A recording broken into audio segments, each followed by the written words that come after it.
Salut à tous, on se retrouve aujourd'hui pour parler du Paris Saint-Germain ce lundi 26 décembre. Donc tout d'abord, je vais tous vous souhaiter un joyeux Noël. J'espère que vous avez pu profiter à fond de vos familles, de vos proches hier, le jour de Noël. Et quelques photos, tiens, des joueurs parisiens en mode Noël. Tout d'abord Neymar, en mode Noël, on peut voir son magnifique sapin et aussi, regardez à côté, la Tour Eiffel miniature chez Neymar. Concernant Messi qui est toujours en Argentine, Messi il a encore quelques jours de vacances avant son retour en France. Donc lui aussi, bien sûr, il a fêté Noël en famille. La même chose pour les frères Mbappé. Voilà, les frères Mbappé nous souhaitent un joyeux Noël. Donc que ce soit Kylian ou Ethan Mbappé, les deux jouent du côté bien sûr du PSG. Tiens, toujours avec Kylian Mbappé. Regardez une photo qui date du 21 décembre 2019. C'était il y a quasiment 3 ans, jour pour jour. Un supporter était rentré sur le terrain juste pour voilà, prendre, enlacer tout simplement Kylian Mbappé, ou même quand Kylian Mbappé s'était déguisé en Père Noël pour faire la surprise aux enfants de la fondation PSG, bien sûr. Un grand Kylian Mbappé, Marquinhos aussi en mode réveillon de Noël. On peut voir aussi Fabien Ruiz avec toute sa famille du côté de Paris, bien sûr, pour le joueur espagnol du PSG. Hugo Ekitike aussi, il a fait des heureux pour Noël, donc c'est simple. Il a acheté plein de maillots du PSG et Ekitike 44. Il a offert à toute sa famille les maillots du Paris Saint-Germain, bien sûr. Voilà quelques photos de l'attaquant parisien. On peut voir aussi Marco Verratti en mode réveillon. Bien sûr, c'était samedi soir. Lui aussi, il a fêté ça en famille. Marco Verratti. Et c'est vrai que tout ça, là, on parle des fêtes, tout ça, on parle de Noël. Mais il ne faut pas oublier qu'il y a le championnat. Ça reprend. On est le 26, le 28. C'est la reprise de la Ligue 1. Le PSG reçoit Strasbourg. Ça sera le dernier match pour cette année 2022. Du coup, voilà, son Parc des Princes, c'est mercredi soir après-demain. Donc voilà, c'est quand même une belle affiche, bien sûr. Et surtout, l'autre très belle affiche, c'est le 1er janvier, donc le lendemain. Le jour de l'an en gros, et ça sera surtout un déplacement à Lens, c'est dimanche là, donc il y a un match mercredi et il y a un match dimanche, 2 matchs lors de cette semaine. Lens, n'oubliez pas, cette saison ils sont quand même deuxième de la Ligue 1 derrière le PSG, mais ils sont surtout invaincus à domicile. Ils ont gagné tous leurs matchs, je crois. Ils ont disputé 8 matchs, ils ont gagné les 8. Donc voilà, le PSG, ils savent ce qui attend bien sûr du côté de Lens. Donc voilà, après il y aura un match de Coupe de France contre Châteauroux, puis après PSG, Angers, Rennes, PSG, jusqu'à ce Monaco PSG le 12 février, puis quelques jours après, le 14. Là, ça sera bien sûr la réception du Bayern Munich. Et un petit coup d'œil au classement avant cette reprise le 28 décembre, après-demain. Donc le PSG, premier 41 points, Lens, deuxième 36 points. Je l'ai dit, à ce Lens PSG là, dimanche. En perspective en Ligue 1. Concernant l'entraînement, donc par exemple Danilo à l'entraînement du jour, on peut voir aussi Marquinhos qui est de retour lui depuis jeudi du côté de Paris pour s'entraîner. On peut voir aussi Mukele, Sarabia ou même le jeune Warren Zaïre-Emery. On peut voir aussi les frères Mbappé ensemble à l'entraînement. Je crois que c'est la première fois qu'on peut voir les frères Mbappé ensemble parce que Ethan Mbappé, on joue au PSG mais il s'entraîne souvent avec le U19, puis là lors des derniers jours il s'entraîne avec l'équipe première. Kylian Mbappé lui aussi il est de retour depuis mercredi, puis on peut voir les frères Mbappé ensemble à l'entraînement, ça fait plaisir cette photo là, ou même Neymar lui aussi qui a repris l'entraînement depuis jeudi dernier, lui aussi il était présent à l'entraînement. Et sur Instagram il a dit passer quelques jours au Brésil c'était bien parce que j'ai revu mes amis et ma famille, retour à l'entraînement avec l'ambition de gagner toujours. Donc voilà, maintenant il laisse la Coupe du Monde derrière lui, ça a été un échec on le sait pour le Brésil, mais maintenant il se reconcentre à 100% sur le club, sur le PSG, et avec pour objectif de tout rafler, que ce soit la Ligue 1, que ce soit la Coupe de France, mais surtout, et on le sait tous, la Ligue des Champions. Toujours avec les joueurs qui sont retournés à l'entraînement, par exemple Mbappé. Donc son retour précoce à l'entraînement sans période de repos est-il un pari risqué? C'est vrai que c'était dimanche dernier, il avait participé à la finale de la Coupe du Monde. En plus il a joué tout le match entier, 120 minutes de jeu, puis dès le mercredi, 3 jours après il était déjà de retour. Kylian Mbappé, est-ce que voilà, c'est pas trop un risque? On sait que quand on enchaîne trop des matchs, tout ça tous les 3 jours, il y a un risque de blessure. J'espère que ça ne sera pas le cas pour Kylian Mbappé. C'est vrai qu'il avait potentiellement 10 jours de repos, mais il en a pris seulement 3, Kylian Mbappé. Et Neymar et Mbappé pourraient du coup avoir un peu de temps de jeu contre Strasbourg ou Lens. Le retour à l'entraînement s'est bien déroulé pour les mondialistes. Donc je ne sais pas s'ils vont commencer titulaires pour le match de mercredi, parce qu'il y en a déjà qui sont déjà à l'entraînement. Depuis quand même pas mal de temps, ils ont repris l'entraînement là. Donc Mbappé c'était mercredi, Neymar c'était jeudi. Donc il pourrait certainement au moins jouer quelques minutes, après titulaire ou non, ça on verra bien sûr. Ce sera Christophe Galtier qui décidera. Et concernant les joueurs blessés, c'est vrai qu'il y en a quelques-uns qui sont blessés. Concernant Kimpembe, tendon d'Achille, Nuno Mendes cuisse toujours au soin. Et concernant Danilo Pereira, côte, il s'entraîne à part. C'est pour ça qu'on a pu voir la photo juste avant, qui s'entraînait tout seul, Danilo. Donc on ne reverra pas les 3 joueurs avant au mieux le mois de janvier. Donc voilà, ces 3 joueurs devraient être forfaits pour les 2 prochains match, là, Strasbourg et l'équipe de Lens. Hein, il y a quasiment aucune chance qu'on les voit dans le groupe parisien. Et concernant Léo Messi, donc Messi toujours en vacances, donc il a le droit, il a 10 jours de vacances, donc aucune date pour l'instant est vraiment fixée pour le retour de Messi, mais il devrait revenir aux alentours du début de semaine prochaine, peut-être le 2, c'est le mardi 2 janvier, normalement il devrait faire son retour, Léo Messi. On va parler de Christophe Galtier, le message du coach de Christophe Galtier à l'approche de réveillon de Noël. Donc il a fait quelques déclarations par rapport, depuis son arrivée, ça fait déjà 6 mois qu'il est entraîneur du PSG.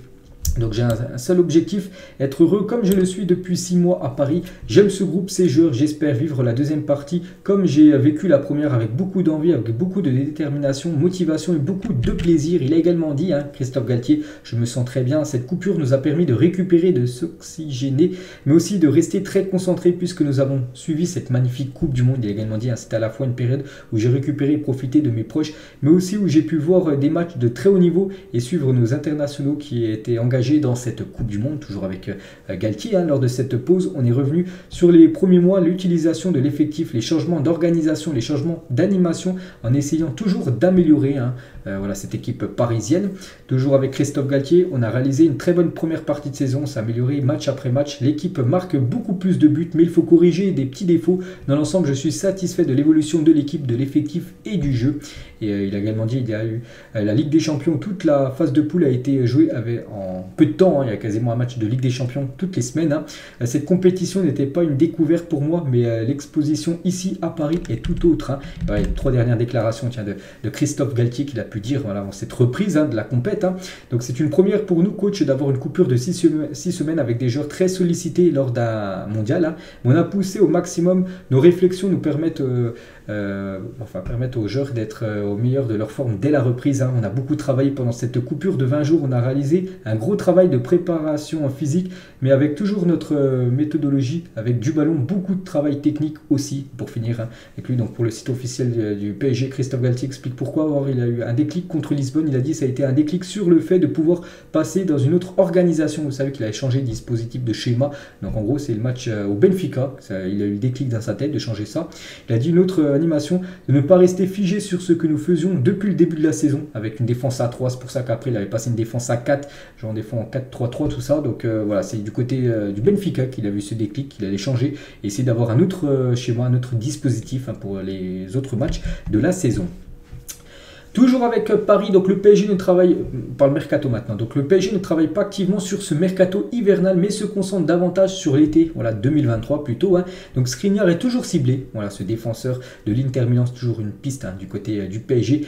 Et aucune discussion pour Félix, pourtant Félix on a beaucoup entendu que le PSG était sur le coup, tout ça, mais d'après Fabrizio Romano, pour l'instant, il n'y a aucune discussion. Donc le PSG n'a jamais ouvert de discussion concrète pour recruter Félix. Il ne travaille toujours pas activement sur un transfert en janvier, car l'objectif principal sera plutôt l'été prochain. Donc Skriniar reste la cible principale du PSG en 2023. Donc concernant ce mercato qui devrait être plutôt très discret, très, on va dire, calme pour le PSG. Bon, après, on sait qu'à tout moment, le PSG peut faire un coup de folie sur le mercato, bien sûr, recruter un joueur, donc on verra, bien sûr. Et c'est vrai qu'il y a toujours des rumeurs concernant le mercato, malgré que d'après Fabrizio Romano, ça devrait être calme, on va dire, cet hiver, parce qu'on peut voir que le PSG, d'après le journal Sport en Espagne, souhaiterait faire venir Marco Asensio, 26 ans, cet été, qui sera libre de tout contrat, vu qu'il sera en fin de contrat avec le Real Madrid. Donc Marco Asensio ciblé, et aussi le joueur Fred, les gars. Selon The Sun, les Red Devils attendraient une offre de 30 millions d'euros pour l'ancien joueur du Shakhtar, donc Fred, ce joueur de Manchester United qui est barré maintenant par le duo Casemiro-Eriksen du côté de Manchester United. C'est pour ça qu'il pourrait peut-être aller dans une autre équipe, peut-être l'équipe du PSG. On va parler d'Achraf Hakimi, donc son agent. Il a dit donc Achraf est très heureux au PSG, il est sous contrat jusqu'en juin 2026 et concernant un départ, non, c'est même pas une option. Il est très bien à Paris, il compte rester jusqu'à la fin de son contrat du côté du PSG, le défenseur droit marocain. Concernant Léo Messi, donc Léo Messi va bien rester au Paris Saint-Germain, ça c'est bien sûr une immense bonne nouvelle. Donc l'accord, un contrat d'1 an plus une autre année en option. Donc déjà il devrait aller jusqu'en 2023, voire peut-être il devrait signer jusqu'en 2024, peut-être même jusqu'en 2025, plus cette année en option. Donc son salaire sera plus important avec ce nouveau contrat. Augmentation de salaire pour Léo Messi, et Messi est très très heureux au PSG. C'est vrai qu'il a eu du mal au début de son arrivée, on se souvient, l'été 2021, voilà, le temps qu'il s'acclimate à la ville, à son nouveau club, à ses nouveaux coéquipiers, et puis maintenant ça va bien mieux. En plus là il sort d'une magnifique Coupe du Monde, donc voilà, tout va bien actuellement pour Léo Messi. Il devrait prolonger l'aventure parisienne. Et Léo Messi, on peut voir quand même qu'il a plus marqué en 2022 pour l'Argentine que pour le PSG, donc il a marqué 18 buts sur cette année 2022 avec l'Argentine et 17 avec le Paris Saint-Germain, incroyable. Toujours avec Léo Messi, donc comment dire, on peut voir qu'il est classé deuxième par rapport au nombre de buts et passes D qu'il a réalisé sur cette année civile, donc 35 buts, voilà pour Messi, donc je vous ai dit 18 plus 17 ça fait 35, donc 35 buts et 30 passes D, donc ce qui fait 1,27 buts et passes D par match en 51 matchs. On peut voir que Mbappé, il y a juste lui qui fait mieux que Léo Messi, 55 buts et 17 passes, c'est des stats complètement fous. Folle pour Mbappé. Donc voilà, deux Parisiens comme aux deux premières places, des joueurs les plus décisifs sur cette année civile 2022. Et toujours avec Kylian Mbappé, cette fois-ci les meilleurs buteurs de l'année 2022 en championnat. Je vous parle seulement maintenant en Ligue 1. Voilà, en Ligue 1, Liga, Première Ligue, tout ça. Et on peut voir que c'est Mbappé le premier avec 43 buts pour Kylian Mbappé. On peut voir aussi Neymar bien classé à la 8e position, 25 buts en Ligue 1 pour Neymar depuis janvier, enfin début d'année. Et concernant cette fois-ci les meilleurs buteurs en Ligue 1 en 2022, et cette fois-ci seulement avec les joueurs de Ligue 1, donc Mbappé premier, Neymar deuxième, 25 buts. Et on peut voir aussi que Léo Messi, lui 6e, 17 buts pour la Pulga sur cette année en Ligue 1. Et toujours avec Mbappé, on peut voir qu'il est à chaque fois les premiers. Mbappé là, il est premier également ici, et premier aussi par rapport aux joueurs qui coûtent le plus cher actuellement. Et c'est Mbappé qui retrouve cette première place. Donc Mbappé coûte 180 millions d'euros et Haaland coûte 170 millions d'euros. Avant c'était Haaland qui coûtait 10 millions de plus que Mbappé. Maintenant c'est Mbappé qui coûte 10 millions de plus que Erling Haaland. Il a augmenté en valeur marchande Mbappé par rapport à sa Coupe du Monde qui a été très très bonne pour Kylian malgré la défaite en finale. Et c'est vrai que les buts maintenant, donc le nombre de buts de ces deux monstres cette saison, toute compétition confondue, donc là on parle depuis août seulement, donc 29 buts pour Kylian Mbappé, PSG plus équipe de France. Et concernant Erling Haaland, lui c'est 30 buts, il en a marqué beaucoup bien sûr du côté de City, il n'a pas participé à la Coupe du Monde avec la Norvège. Le président Nasser bien sûr et Léo Messi à la fin de la finale de la Coupe du Monde, c'était il y a jour dimanche dernier. Et concernant Messi en finale, on peut voir sur 47 finales disputées, Léo Messi a marqué quand même 34 buts et 15 passes D, c'est incroyable. Bien sûr quand Messi va en finale, souvent il est décisif, preuve à l'appui.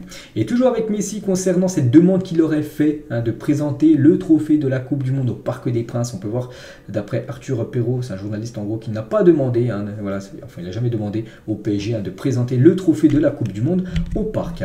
Toujours avec Messi, on peut voir comme qu'il a fini le jeu, ce joueur qui a quasiment tout remporté, que ce soit la Coupe du Monde, des ballons d'or, 7, peut-être le 8e, là, et certainement le 8e dans quelques...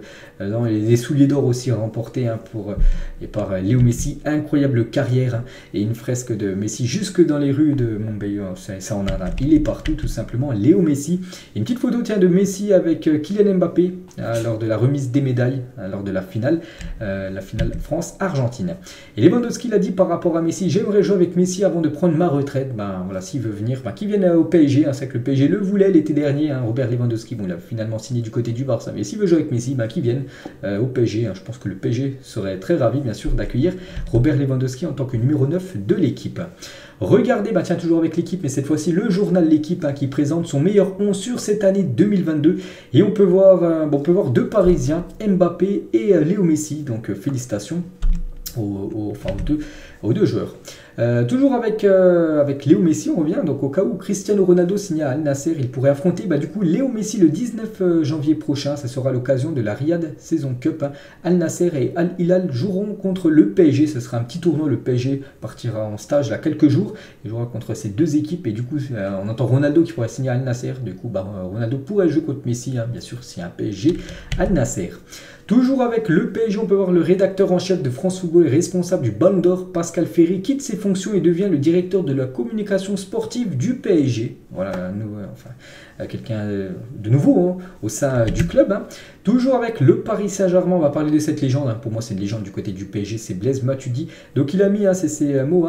Donc football, je l'ai tant aimé, football, tu m'as tant donné, mais le moment est venu de dire stop. J'accomplis plutôt mes rêves d'enfant, mes rêves d'homme. C'est la gorge serrée, mais avec fierté que je tourne aujourd'hui cette page. En gros, voilà, d'après ces mots, c'est une fin de carrière. Il annonce sa fin de carrière. Blaise Matuidi, le PSG, bien sûr, à féliciter, hein. Donc félicitations pour ton immense carrière, ton professionnalisme et ta bonne humeur. Le PSG et ses supporters se souviendront de tes exploits en rouge et bleu. Le club te souhaite le meilleur dans tes nouveaux projets, peut-être devenir coach, on ne sait pas. À bientôt au Parc des Princes. Par rapport à Blaise Matuidi, n'oubliez pas sa carrière magnifique, hein. Donc une Coupe du Monde, 5 fois la Ligue 1 remportée donc avec le PSG, 3 Coupes de France, 4 Coupes de la Ligue, 3 trophées des champions. Puis après il a remporté d'autres choses dans les autres clubs où il a évolué. Donc voilà, 295 matchs disputés du côté du Paris Saint-Germain pour le légendaire Blaise Matuidi et le Matuidi Ciao, hein. La célébration à l'époque, hein. Donc immense légende, il a même remporté, on le sait tous, hein, la Coupe du Monde en étant même titulaire lors de la finale en 2018. Le trio Motta, Matuidi, Verratti, hein, il n'en reste plus qu'un, enfin maintenant qui joue encore au football, hein. C'est bien sûr Marco Verratti, on espère encore qu'il jouera encore de nombreuses années, le joueur italien. Et on finit les gars cet épisode aujourd'hui avec le résultat des filles. C'est que le dernier épisode sur le PSG c'était jeudi, mais vendredi soir elles ont joué un match du côté de Chelsea. Bon, ça s'est mal passé, elles ont pris une défaite 3-0, hein, les parisiennes, mais pas grave on va dire, hein, vu qu'elles finissent quand même en deuxième position, voilà, de cette poule et du coup qualifiées, hein, pour les quarts de finale. On peut voir les 8 équipes qualifiées pour les quarts de finale de la Ligue des Champions. Et bien sûr le PSG, hein, vise à remporter cette Ligue des Champions, que ce soit homme ou même femme. Donc voilà les gars, la fin de cet épisode, j'espère que ça vous a plu. On se retrouve jeudi, tiens, au lendemain du match, hein, PSG Strasbourg, pour le prochain résumé, enfin concernant cette équipe parisienne. Allez, bonne semaine à vous et à jeudi.